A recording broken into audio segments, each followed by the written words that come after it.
Bom dia a todos. Nossos cumprimentos ao senador Fabiano Contarato, nossos agradecimentos em nome da Associação Brasileira de Educação de Trânsito pela oportunidade. Eu gostaria só de ter um feedback com relação ao áudio. Estamos ouvindo perfeitamente. Muito obrigado. Então, a gente cumpre aqui o dever de antes de qualquer coisa, parabenizar o Senado Federal e, em particular, parabenizar nosso senador Fabiano Contarato pela iniciativa e, principalmente, pela sua história de luta em prol de um trânsito mais humanizado e mais seguro, senador. Nós acompanhamos sua história, acompanhamos a sua luta e, sem dúvida alguma, é um exemplo de parlamentar, mas antes de ser parlamentar, um exemplo de cidadão, um exemplo de profissional de polícia nessa luta, que é uma luta comum a todas as pessoas que estão participando dessa audiência. Fazemos o mesmo reconhecimento ao senador Stevenson, esse baluarte aí da Operação Lei Seca, é o companheiro da COIRMAN, Polícia Militar do Rio Grande do Norte, também uma história de luta, uma história de trabalho fantástica, atuando na ponta na questão da fiscalização e agora tendo a oportunidade de atuar como parlamentar e, sem dúvida alguma, dando uma contribuição fantástica a essa luta, que é uma luta de todos nós. A Associação Brasileira de Educação de Trânsito, ela entende que o direito ao trânsito seguro ou direito ao trânsito em condições seguras, a segurança viária, como quer que denominemos, é, na verdade, um direito fundamental. E nós defendemos isso, eu, em particular, defendo isso há muito tempo, partindo do princípio de que o trânsito em condições seguras, a segurança viária, o trânsito seguro de forma sintética, ele não poderia deixar de ser um direito fundamental, uma vez que ele é pressuposto e derivante de direitos fundamentais. Esclarecendo, o direito ao trânsito seguro, ele deriva da chamada liberdade de locomoção e é pressuposto do direito à segurança. Por que pressuposto do direito à segurança? Por que nós entendemos dessa forma? Porque não se efetiva o direito à segurança se não efetivarmos a priori o direito à segurança do trânsito. De forma bem simples, para quem está nos acompanhando, eu não posso dizer que num determinado município, pelo fato de os índices de criminalidade eles terem se reduzido e, de repente, você chegar àquele patamar inacreditável de 0 homicídios em decorrência de outras causas, como, por exemplo, tiros, agressões outras, se nesse mesmo município, se nesse mesmo contexto, nós tivemos o registro de 10 mortes no trânsito. Não é porque as mortes são do trânsito que eu vou desconsiderá-las. É nesse sentido que nós dizemos que o direito ao trânsito em condições seguras é, na verdade, um pressuposto desse direito fundamental, que é o direito à segurança. Também é um direito fundamental em razão de derivar de direitos fundamentais, outros como o direito social ao transporte, que também é um direito fundamental, a própria liberdade de locomoção. Nesse sentido, parabenizamos mais uma vez a comissão, parabenizamos ao senador Contarato pela iniciativa e aqui nos reportando a fala do senador Stevenson, quando ele dizia que gostaria de ter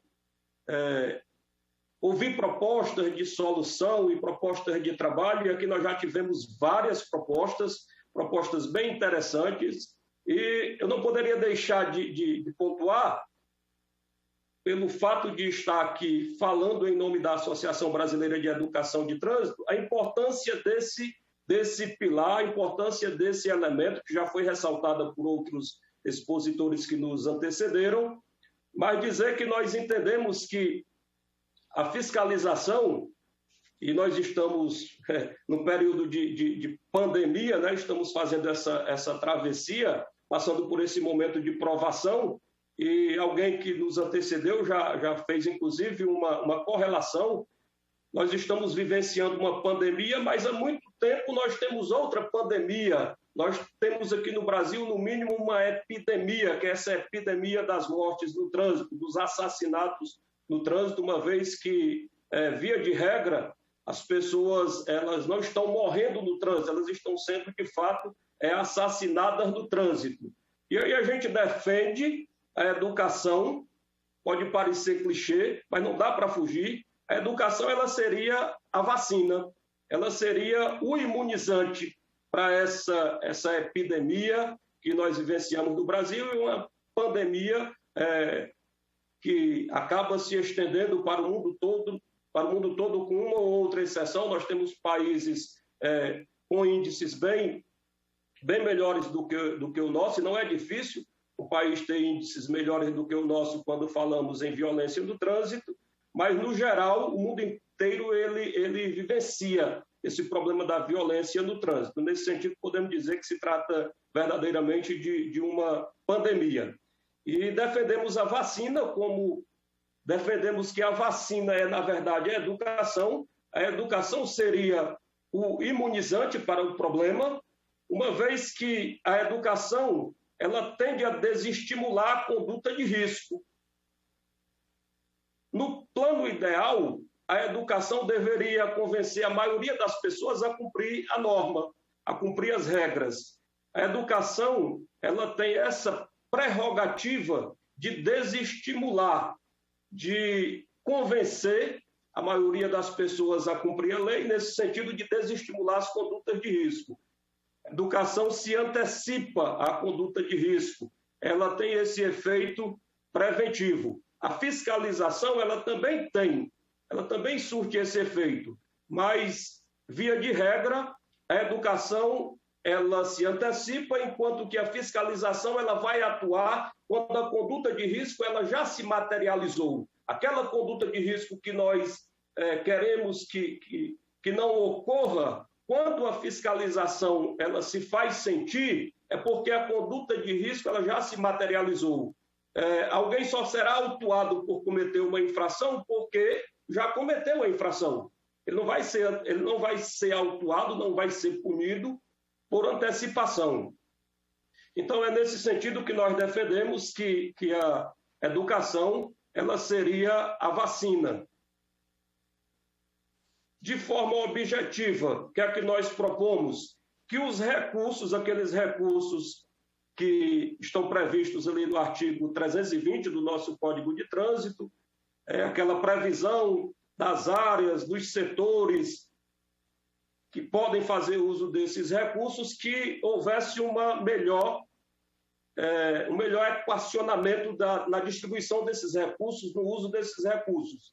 O que a gente observa com frequência, quando a gente pega o orçamento dos órgãos e entidades do Sistema Nacional de Trânsito, é que a educação ela é colocada como algo de só menos importância. Infelizmente, o orçamento, quando você pega o orçamento dos órgãos de trânsito em particular, departamentos estaduais de trânsito, departamentos municipais, a educação ela fica sempre com uma parcela menor.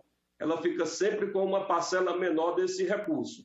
Então, é inconcebível que todos nós concordemos com a importância da educação, que todos nós façamos a defesa de se investir, da importância de se investir em educação, mas que, paralelo a isso, nós tenhamos a educação sempre tratada como algo de só menos importância.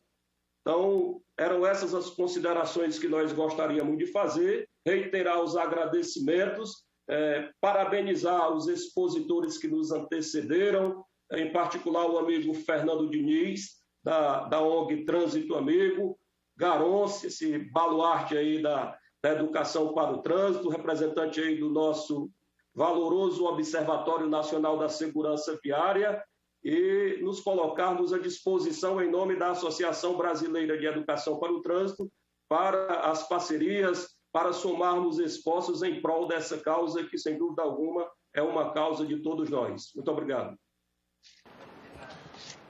A comissão agradece. Dando continuidade, a presença do senador Contarato, ele se ausentou, foi a CPI.